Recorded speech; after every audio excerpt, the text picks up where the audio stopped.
What is up, guys?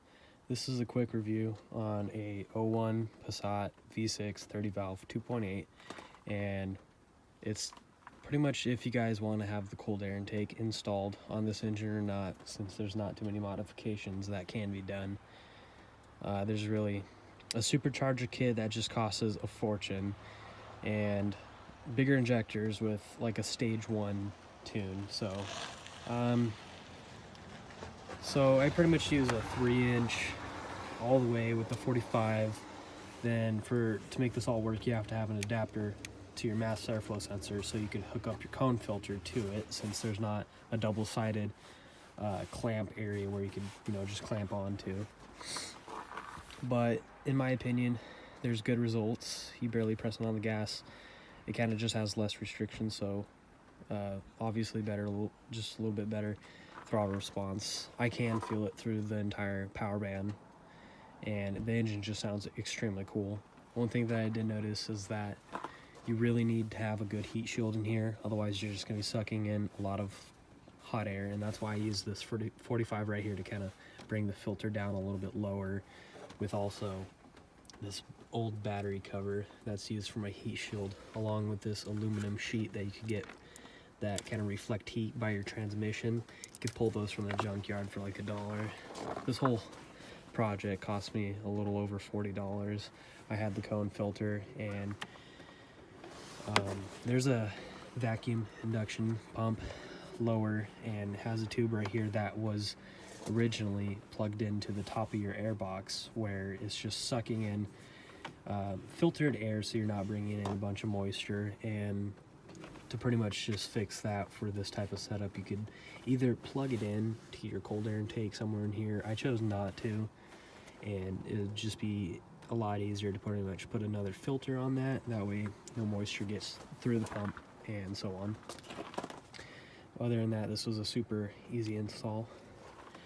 I did notice that when you drive and park, and just kind of, if you repeat that or whatever, pretty much the heat that rises from the engine when it's shut off, it rises and then it migrates to the leftover top area parts, which isn't too big of a problem because they really don't become that heat soaked. And when you start to drive down the road, this all cools off. I've took it to the test and pulled over, kind of hit it with the infrared thermometer, and the temperatures were pretty much dropping very quickly. So it's nothing to be really worried about. It's not bad for the engine.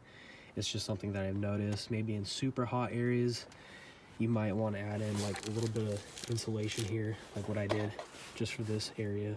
And this type of setup isn't completely finished yet. I'm going to get either like a sheet of plastic or plexiglass, or maybe just aluminum sheet or something, and cut it out to this shape and pretty much completely close off this top area. That way it's a full cold air box. But I do have to say, just having this plastic battery cover here with some insulation in between and the aluminum sheet, it's really doing what it's supposed to. Also, to keep in mind that you have plenty of air that kind of just comes from down there by your tire well, and then another open area down there, so there is airflow. Also, you guys could leave this original airbox scoop that goes to the top of your grill, sucks in air from the front of the engine, which is cold as it gets, and then kind of flowing over the top. I might build a scoop or something that kind of allows it to just scoop in and then have a top piece, so it's being concentrated down rather than just being kind of spread over. But either way, this type of combination, it works and it does what it's supposed to. But I will update if this car has better gas mileage, and like I said, there is a good difference in power or performance.